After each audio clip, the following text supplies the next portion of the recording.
Hello friends, welcome to my channel. என்னோடய சேனலில் சுரக்காய் பொரியல் எப்படி செய்கிறதுன்னு பார்க்கலாங்க. நான் ஒரு முழு சுரக்காயை நல்லா வந்துட்டு எலசாக இருக்கிறது பார்த்து வாங்கியிருந்தேன். இந்த மாதிரி மேலே வந்து தோலெல்லாம் இந்த மாதிரி எடுத்துடலாங்க. அதுக்கப்புறமா க்ளீனாக ஒரு தண்ணியில் வாஷ் பண்ணிவிட்டு மேலே இருக்கிறதெல்லாம் கட் பண்ணிவிட்டு நல்லா ரெண்டாக கட் பண்ணிவிட்டு சின்ன சின்னதாக கட் பண்ணி எடுத்துட்டேன்.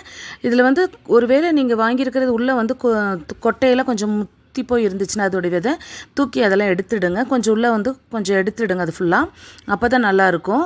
இப்போ நான் பார்த்தீங்கன்னா எலசாக இருக்கிறனால அப்படியே ஃபுல்லாக நான் கட் பண்ணிட்டேன்.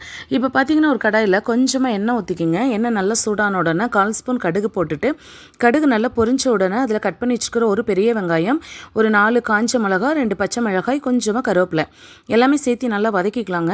நல்லா வதங்கின உடனே கட் பண்ணி வச்சுருக்கிற சுரக்காயும் அதுலேயே சேர்த்திட்டு 1 நிமிஷம் நல்லா அந்த வெங்காயத்தோடையே சேர்த்து நல்லா மிக்ஸ் பண்ணுங்கள்.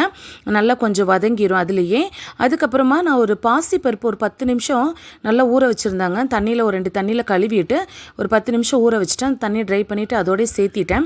நம்ம ஊற வச்சு சேர்த்தும் போது காய் வேகிறதுக்கும் இது வேகிறதுக்கும் கரெக்டாக இருக்கும். இப்போ தேவையான அளவுக்கு உப்பு சேர்த்திக்கிங்க. உப்பு சேர்த்திட்டு நல்லா மிக்ஸ் பண்ணி கொடுத்துருங்க. இப்போ கொஞ்சமாக நான் வந்து குழம்பு மிளகாய்த்தூள் ஒரு 1/4 ஸ்பூன் அப்படி சேர்த்துறேங்க. அதுக்கப்புறமா ஒரு 1/4 ஸ்பூன் ஜீரகம் சேர்த்திட்டு நல்லா மிக்ஸ் பண்ணி கொடுத்துருங்க. குழம்பு மிளகாய்த்தூள் சேர்த்தும்போது கொஞ்சம் டேஸ்ட் டிஃப்ரெண்ட்டாக இருக்கும். அதுக்கப்புறமா இப்போ இந்த காயை வந்துட்டு கொஞ்சமாக நம்ம தண்ணி ஊற்றி வேக வைக்க போகிறோம். நான் வந்துட்டு ஒரு 1/2 கப் தண்ணி அந்த மாதிரி சேர்த்த போகிறேன். சேர்த்திட்டு திருப்பி நல்லா மிக்ஸ் பண்ணி விட்டுட்டு நல்லா வேக விட்டுடலாங்க. ஒரு 2 நிமிஷம் மூடி போட்டு வேக விட்டுடலாங்க. திருப்பி ஒரு டைமு நம்ம ஓப்பன் பண்ணிவிட்டு கொஞ்சமாக மஞ்சள் தூள் சேர்த்திட்டு திருப்பி நம்ம வந்து மூடி போட்டு வேக வைக்கணும். ஒவ்வொரு நிமிஷத்துக்கு ஒரு டைம் வந்து நம்ம வந்து அப்பப்போ கலந்து கொடுத்துட்டே இருக்கணுங்க.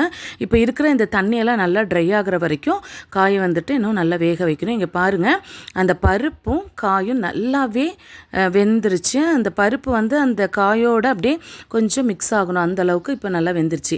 நம்ம இப்படியே வேணாலும் நம்ம வந்து சர்வ் பண்ணிக்கலாம், இப்படியே சாப்பிட்டுக்கலாம். இல்லை கொஞ்சம் தேங்காய் போட்டால் டேஸ்ட் நல்லாயிருக்கும். நான் இப்போ அதனால் கொஞ்சமாக தேங்காய் சேர்த்திருக்கிறேன். நீங்களும் உங்கள் வீட்டில் ட்ரை பண்ணி பாருங்கள். அந்த ரெசிபி பிடிச்சிருந்தால் லைக் பண்ணுங்கள், ஷேர் பண்ணுங்கள். மறக்காமல் சேனலை